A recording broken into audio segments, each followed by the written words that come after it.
Tahanan ng pananampalataya. Sa isang tahimik na baryo, naninirahan ang mag-asawang sina Tomas at Elena kasama ang kanilang tatlong anak, sina Lea, Mateo at Daniel.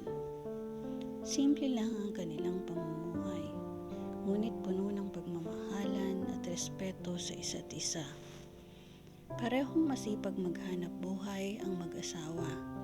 Si Tomas bilang karpentero at si Elena bilang tendera sa palengke. Subalit dumating ang mga araw ng mabibigat na pagsubok. Nalugi ang palengke na pinagtatrabahuan ni Elena at nabawasan ang mga proyekto ni Tomas kaya halos wala silang ipantustos. Dumating ang punto na minsan isang beses na lamang silang kumakain sa isang araw. Naisip ni Tomas na baka hindi na niya magabayan ang kanyang mga anak sa pag-aaral. At halos hindi na makatulog si Elena, kakaisip kung sapat pa ba siya bilang isang ina. Ngunit hindi sila bumitaw. Tuwing gabi, sabay-sabay silang nagdarasal. Hinawakan ni Tomas ang kamay ng kanyang asawa at ang kanyang mga anak at sinabing, "Hanggat kasama natin ang Panginoon, hindi niya tayo pababayaan." Sa gitna ng pagod at pag-aalala, patuloy silang nagsikap. Naghanap si Tomas ng iba pang proyekto. Si Elena ay naglako ng kakanin at ang mga bata ay nagsikap mag-aral upang mapagaan kahit magpano ang bigat ng sitwasyon. Makalipas ang ilang taon, isa-isang gumaan ang paghihirap.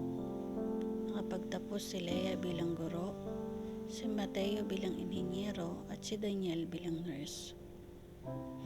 Mula sa maliit at sira-sirang bahay, napalitan ito ng isang maganda at magarang tahanan na kanilang pinag-ipunan. Si Tomas at Elena ay hindi makapaniwala sa biyayang dumating, na ang mga gabing puno ng luha ay napalitan ng mga ngiti at kasiyahan. Isang hapunan, habang sabay-sabay silang kumakain, biglang nagsalita si Mateo, "Ma, Pa, kung hindi dahil sa pananampalataya ninyo, hindi kami aabot dito." Napaluha si Elena at yumakap si Tomas sa kanyang pamilya. Sa kanilang puso, alam nila na ang lahat ng tagumpay ay mula sa Panginoon. Hindi naging madali ang buhay, ngunit ang pagmamahalan, pagsisikap at pananampalataya ay naging sandata upang manatiling buo at matagumpay ang kanilang pamilya.